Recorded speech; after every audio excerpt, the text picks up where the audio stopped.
Pemilu 2024 telah selesai, tetapi jejak polemiknya masih ada hingga sekarang. Salah satu yang mencuat ke publik hari ini adalah pemaksulan terhadap Wakil Presiden Indonesia, Gibran Rakabuming Raka.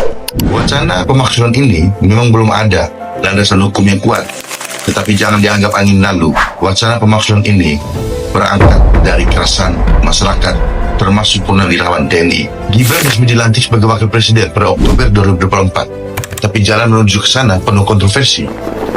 Perubahan aturan batas usia minimum Capres dan Cawapres oleh Mahkamah Konstitusi menjadi celah yang memicu perdebatan sengit.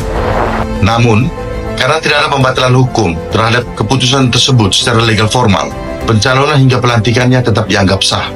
Tapi pertanyaannya, apakah sah secara hukum? Cukup menutup perdebatan mengenai legitimasi politik. Dalam demokrasi, konstitusi bukan hanya kumpulan pasal dan ayat. Ia adalah jiwa dan keadilan, kepatutan, dan etika negara. Ketika hukum dipakai dengan cara yang manipulatif, publik bisa kehilangan kepercayaan. Maka, desakan pemaksulan terhadap Gibran bukan hanya soal hukum. Ini adalah suara moral. Ini adalah bentuk penegasan bahwa rakyat ingin kekuasaan dijalankan secara bertanggung jawab.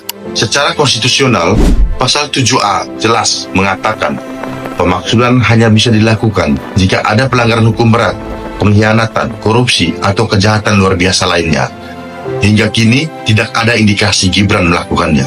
Jadi peluang pemaksulan secara yuridis nyaris tidak ada. Namun, politik bukan semata soal legalitas.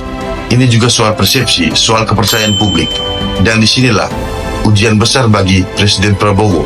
Mampukah ia merespon keresahan ini dengan bijak, atau justru memilih meredam kritik dengan dalih menjaga stabilitas?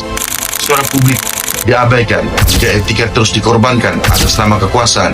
Maka jangan heran jika pemerintahan ini kehilangan legitimasi di mata masyarakat sejak awal masa jabatan. Masyarakat sipil, media, dan publik luas harus terus mengawal jalannya demokrasi. Pemaksulan mungkin tidak relevan secara hukum hari ini, tapi kekuatan moral tetap penting sebagai pengingat bahwa kekuasaan bukan sekedar soal menang pemilu, tapi soal menjaga kepercayaan rakyat.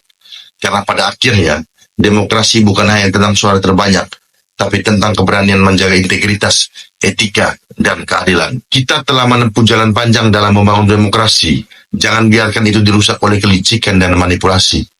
Karena bangsa yang besar adalah bangsa yang menjaga nurani konstitusinya.